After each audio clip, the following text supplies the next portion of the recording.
નવસારી મહાનગરપાલિકામાં કામ અર્થે આવતા સિનિયર સિટીઝનોને કોઈ પણ જાતની તકલીફ ન પડે તે માટે વિશેષ જનસંપર્ક વ્યવસ્થાની શરૂઆત કરવામાં આવી છે, જેમાં મનપાના પટાંગણમાં બેસીને સિનિયર સિટીઝનોની રજૂઆત સાંભળવામાં આવનાર છે।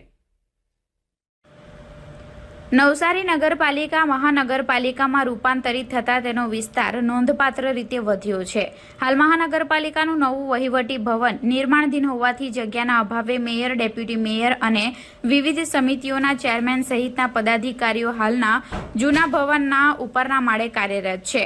જૂનું ભવન ત્રીજા માળ જેટલી ઊંચાઈ ધરાવતું હોવાથી ખાસ કરીને વરિષ્ઠ નાગરિકોને પોતાની રજૂઆતો અને ફરિયાદો માટે ઉપર પહોંચવામાં મુશ્કેલી પડતી હોવાથી ફરિયાદો મળી રહી હતી।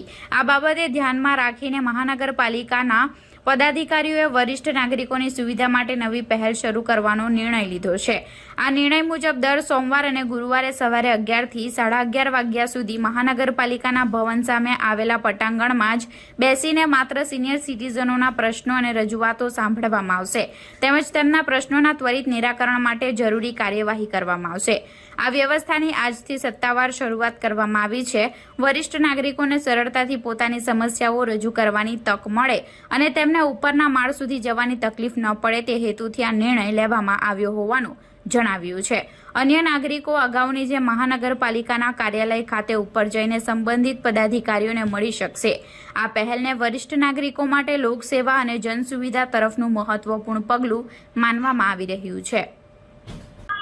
નવસારી નગરપાલિકામાંથી મહાનગર બનતા કોર્પોરેશનમાં ઘણો વિસ્તાર મોટો થયો છે। નગરપાલિકાનું આ જૂનું બિલ્ડિંગ છે, નવું બિલ્ડિંગ બની રહ્યું છે। કોર્પોરેશનનું નવું બિલ્ડિંગ બને ત્યાં સુધી જગ્યાના અભાવે અમારા બધા ચેરમેનો, ડેપ્યુટી મેયર બધા બીજા માળે ગયા છે। નગરપાલિકાની જૂની બિલ્ડિંગ હાલ જે કોર્પોરેશનમાં પરિવર્તિત કરી છે એ લગભગ ત્રીજા માળ જેટલી ઊંચાઈએ લોકોને રજૂઆત કરવા માટે તકલીફ પડતી હતી ને લોકોની ફરિયાદ હતી કે અમે સિનિયર સિટીઝનો કેમ કરીને ઉપર આવીએ, એટલે મેં સ્વયંભૂ નક્કી કર્યું છે કે સોમ ને ગુરુવાર 2 દિવસ મહાનગરપાલિકાના બિલ્ડિંગની સામે આ પટાંગણમાં જ એમના પ્રશ્નો નીચે બેસીને સાંભળીશું ને આજે એની શરૂઆત કરી છે।